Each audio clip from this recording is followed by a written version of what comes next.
Soon a new challenge appeared. A tall rocky slope blocked their way, but the man remembered there was no slope on the map, because in the harsh Arctic, maps could not be perfectly accurate. Now they had only two choices: climb the steep slope, or go around the snowy mountain another way. If they chose the second, they would walk nearly 3 times farther. It was a difficult choice. Climbing the slope would lead to a flat open road. If the man went alone, he could reach the destination quickly, but he swore he would live with the woman together, no matter what. He decided to try. He first pulled the supplies up with the sled. Since they were light, he succeeded easily. Next was the woman, but when the sled was halfway up, he could not pull anymore. Even though he gave his all, the sled would not move. He almost got dragged down himself, so he had to choose the second way. Thus he led the woman to hike around the snowy mountain. The raging Arctic storm greatly increased their difficulty, and from long exposure to snow and wind, the woman's health grew worse. She could not even clench her fists anymore. Even drinking water became hard. Her eyes showed red rashes, and blood seeped from her lips. But worse, her wound was severely infected. The man knew she might not make it to the destination. He placed their family photo in her hand,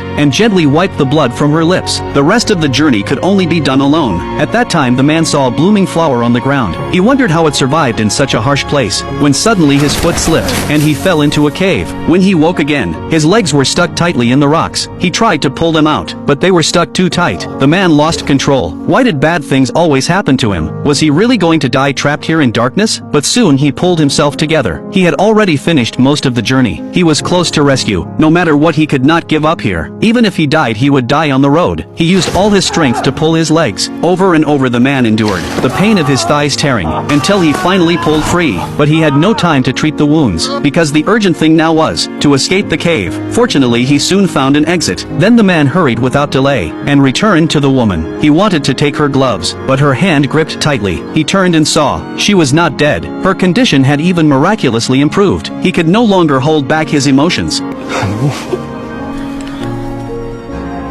sorry. I'm sorry.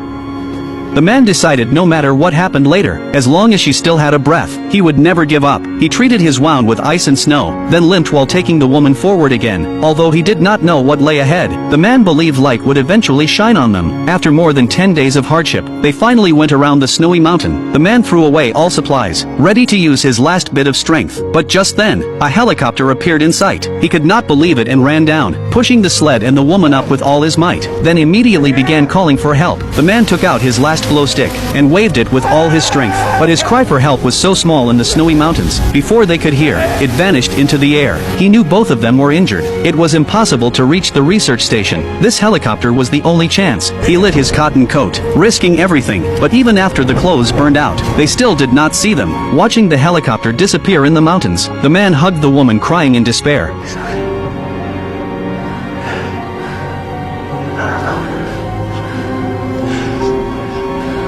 Then he gently laid the woman down.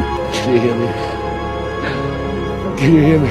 Then he unwillingly lay down too. The two held each other tightly. The man did not regret, because to live, at least he tried. At the last moment of life, having a companion, he did not feel alone. Slowly he closed his eyes, waiting for death. With the roar of a helicopter, the film ended here.